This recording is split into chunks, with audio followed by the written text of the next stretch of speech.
They look at him as if John came from another age, that he lived by a different code, an ancient, antiquated code where honor, courage, character, integrity, duty, where it mattered, because that was obvious how John lived his life.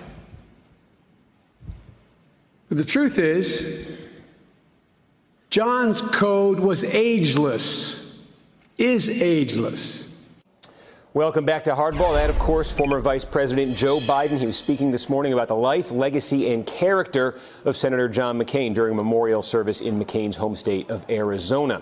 McCain was said to be heavily involved in the preparations for his own memorial plans, including the people who will take part in the services, from former Presidents Barack Obama and George W. Bush to an NFL wide receiver, even a Russian dissident. According to the New York Times, McCain had carefully stage-managed a 4-day celebration of his life, but what was also an unmistakable rebuke to President Trump and his agenda. Let's bring in tonight's roundtable. Tara Dowdell is a Democratic strategist. Noah Rothman is an associate editor at Commentary Magazine. Caitlin Huey-Burns is a political reporter for Real Clear Politics. And Heidi Presbella, a national political correspondent for NBC News. Tara, I'll start with you. I think back to Ronald Reagan's funeral in 2004. And Ronald Reagan, as a president, the stagecraft of his presidency was a major staple of it. And there was a lot of thought and a lot of preparation into that funeral and that memorial in terms of what Reagan's long-term legacy would be.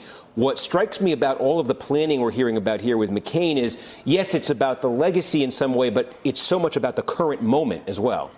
Well, I don't know fully what John McCain was thinking, but I'll say this. I think it is absolutely stunning that he did not want Donald Trump, the sitting president of the United States, who is a member of his own party, who people forget, even though there were times when he rebuked him publicly, overwhelmingly he voted for a lot of the measures and policies and laws that Trump backed.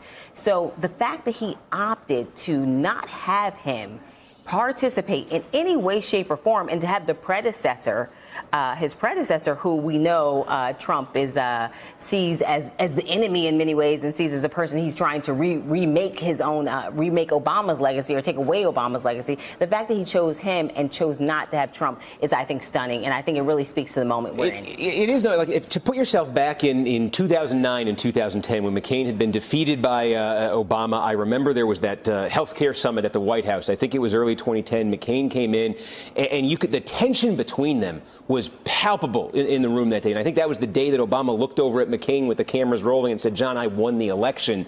And to flash forward 8 years later, a Republican is president now, and it's Obama who will be speaking at McCain's request and the Republican president who won't be there. Yeah, I forget exactly what McCain said in that moment, but it was something like, I'm reminded of that every day. Yes. Right, that's right. Yeah, and I'm not sure whether or not this event it's obvious this has something to do with Donald Trump. It's obvious this has something to do with the moment, but I don't think it's about Barack Obama the man or George W. Bush the man or Joe Biden the man, for that matter. It is about tone and a sort of cosmic sense of what being an American is. I don't think it's about anybody's legacy in particular, or else it would be a different event.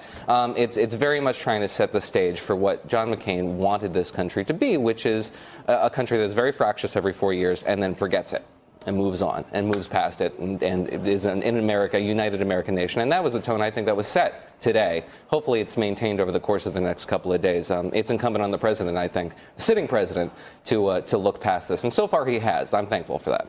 Yeah, do you think, Caitlin, the interest that this has generated? We had John Kasich on this show the other night, and he was saying he was glad, but he was also surprised by the level of interest in this. I mean, do you think that's, again, we could debate the role that Trump himself plays in terms of the planning of this, but in terms of the interest, how much is driven by Trump? I think the interest is that it is such a contrast to the times we have now. I mean, here you have McCain had planned this ceremony, this funeral, wanting to have the two people who denied him the presidency twice speak and honor him, I think is so different from the politics of this moment. And so I think that's certainly the message that's being put forward. I mean, whether this lasts, we haven't seen anything really last in politics in terms of kumbaya moments. But this, I think, you're seeing, a lot of lawmakers wanting this to be more of of the style of politics than we're seeing now.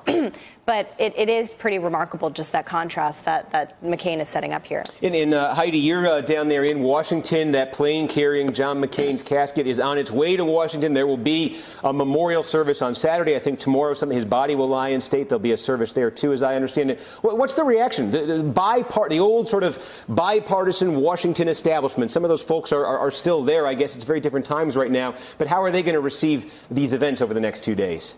Well, I think it's going to be a repeat of what we saw in Arizona today, which is that McCain, yes, he very carefully stage managed all of this to make sure that this was not about politics, that this was about John McCain doing from the grave what he believes the current president has been unable to do, which is to remind Americans of what has always made us great, which is our diversity, which is our ability to be civil and to put aside our political differences and be decent and have character, which is the words that you really heard Joe Biden use a lot, as well as the other speakers. If you saw the speakers who were chosen, the people who are going to be his pallbearers, they come from all different walks of life. They are of all different ethnicities. You had an NFL African-American legend there. You're going to have a pallbearer who is a Russian dissident who's survived several poisonings by Putin.